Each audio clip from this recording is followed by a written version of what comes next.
राजस्थान में बीजेपी को 14 तो वहीं कांग्रेस को 8, बीएपी, आरएलपी और माकपा को एक सीट पर जीत मिली है। इस चुनाव में 2,79,000 मतदाताओं ने नोटा का विकल्प चुना। ये रिपोर्ट पेश है। लोकसभा चुनाव का रिजल्ट आ चुका है। राजस्थान चुनाव में बीजेपी को 14, कांग्रेस को 8 तो बीएपी, आरएलपी और माकपा को एक सीट पर जीत मिली।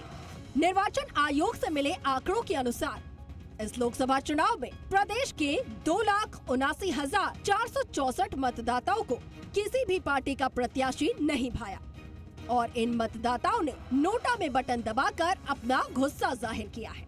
लोकसभा चुनाव में 2,79,464 मतदाताओं ने चुनावी मैदान में उतरे सभी 266 प्रत्याशियों को नकारते हुए नोटा पर बटन दबाया। हालांकि ये पिछले 2 लोकसभा चुनाव 2019 और 2014 के मुकाबले कम है। 2019 में प्रदेश में 3,26,502 मतदाताओं ने तो वहीं 2014 में चुनाव में 3,27,610 मतदाताओं ने नोटा का इस्तेमाल किया था। 2024 के लोकसभा चुनाव में प्रदेश के 25 सीटों पर नोटा की अगर बात करें तो 11 लोकसभा क्षेत्रों में नोटा का अधिकतम आंकड़ा 10,000 तक है।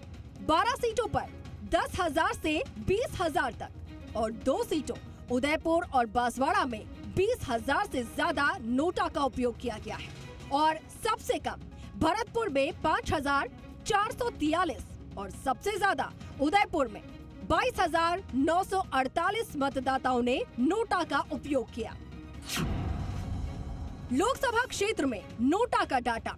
अजमेर में 11,402 नोटा बटन दबाया गया।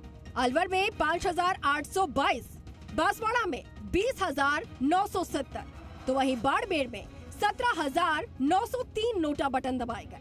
भरतपुर में 5,443, भीलवाड़ा में 13,776, बीकानेर में 12,558 नोटा तो वहीं चित्तौड़गढ़ में 5,590, चूरू में 6,656 नोटा की वोट डले तो वहीं दौसा में 5,846, गंगानगर में 13,095, जयपुर शहर में 10,428 नोटा की वोट पड़े तो वहीं जयपुर ग्रामीण में 7,519, जालौर में 18,459, झालावाड़ 12 में 16,027 नोटा वोट पड़े।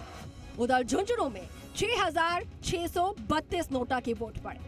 जोधपुर में 10,591, करौली धौलपुर में 7,460, कोटा में 10,261 नोटा की वोट पड़े। नागौर में 8,771, पाली में 13,853, राजसमंद में 12,411 नोटा बटन दबाए गए। सीकर में 7,246, टोंक में 8,177, उदयपुर में 22,948 नोटा के बटन दबाए गए जो कि सबसे अधिक रहे। निर्वाचन विभाग के आंकड़ों पर नजर डालें तो कुछ सीटों पर प्रमुख पार्टियों के प्रत्याशियों को छोड़कर निर्दलीय प्रत्याशियों को मिले कुल वोटों से ज्यादा नोटा को वोट मिले।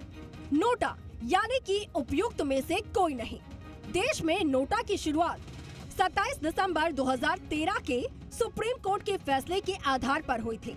इसके तहत People's Union for Civil Liberties बनाम यूनियन ऑफ इंडिया और अन्य के बीच में मामला हुआ। इसके तहत मतदाता को किसी भी उम्मीदवार को वोट न देने का अधिकार है तो ऐसे में उम्मीदवारों को छोड़ कोई भी नोटा का बटन दबा सकता है। बहरहाल देश में इंदौर लोकसभा सीट नोटा को लेकर चर्चा में रही। यहाँ सबसे ज्यादा 2,18,000 वोट नोटा में पड़े, लेकिन राजस्थान में 25 सीटों पर 2,79,000 यानी कि 3.62% मतदाताओं ने कोई भी प्रत्याशी पसंद नहीं किया। मतदाता ने लोकतंत्र के उत्सव में अपनी भागीदारी तो निभाई, लेकिन नोटा पर बटन दबाकर। दीपक गोयल, जी मीडिया, जयपुर।